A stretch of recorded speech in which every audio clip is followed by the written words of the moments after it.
டிக்டாக்கில் பிரபலமான அமலா சாஜி இன்ஸ்டாகிராமில் 4 மில்லியனுக்கு அதிகமான ரசிகர்களை ஃபாலோவர்களை கொண்டுள்ளார். ரீல்ஸ் போட்டு சோஷியல் மீடியா செலிபிரிட்டியாக மாறி வரும் அமலா சாஜி சில படங்களிலும் நடிக்க கமிட் ஆகியுள்ளார்.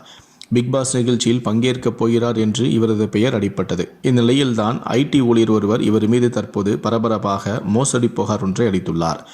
1 மணி நேரத்தில் குறைந்த தொகை கொடுத்தால் பல மடங்கு அதிகரித்து தருகிறேன் என கூறி அமலா சாஜி தற்போது மோசடியில் ஈடுபட்டுள்ளார் என அந்த இளைஞர் ஒருவர் அளித்த பேட்டிதான் தற்போது பகீர் கிளப்பியுள்ளது.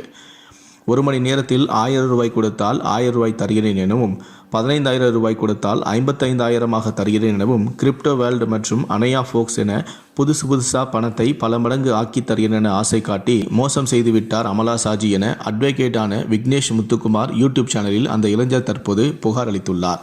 வழக்கறிஞரான விக்னேஷ் முத்துக்குமார் தன்னுடைய யூடியூப் சேனலில் அந்த இளைஞரின் வாக்குமூலத்தை அப்படியே வீடியோவாகவும் வெளியிட்டுள்ளார். ஆனால் அந்த இளைஞர் கேட்டுக்கொண்டதன் பெயரில் அவருடைய முகத்தை காட்டவில்லை. அமலா சாஜி பணத்தை வாங்கி கொண்டு எந்த ஒரு ரெஸ்பான்ஸும் செய்யவில்லை எனவும், மேலும் டெக்னிக்கல் கோளாறு என தன்னிடம் பணத்தை பிடுங்கவே பார்த்தார் எனவும் அந்த இளைஞர் புலம்பி தீர்த்துள்ளார். இது தொடர்பாக வழக்கு தொடரப்பட்ட நிலையில் அமலா சாஜியிடம் போலீசார் விசாரணை நடத்த உள்ளதாக தகவல்களும் வெளியாகியுள்ளன. பல இன்ஸ்டாகிராம் நடிகைகள் அந்த சோப்பு வாங்குங்க, இந்த கிரீம் வாங்குங்க, நான் கேரண்டி என விளம்பர மோசடியில் ஈடுபட்டு வரும் நிலையில் அமலா சாஜி பண மோசடியில் ஈடுபட்டுள்ளது தற்போது பெரும் அதிர்ச்சியை ஏற்படுத்தியுள்ளது.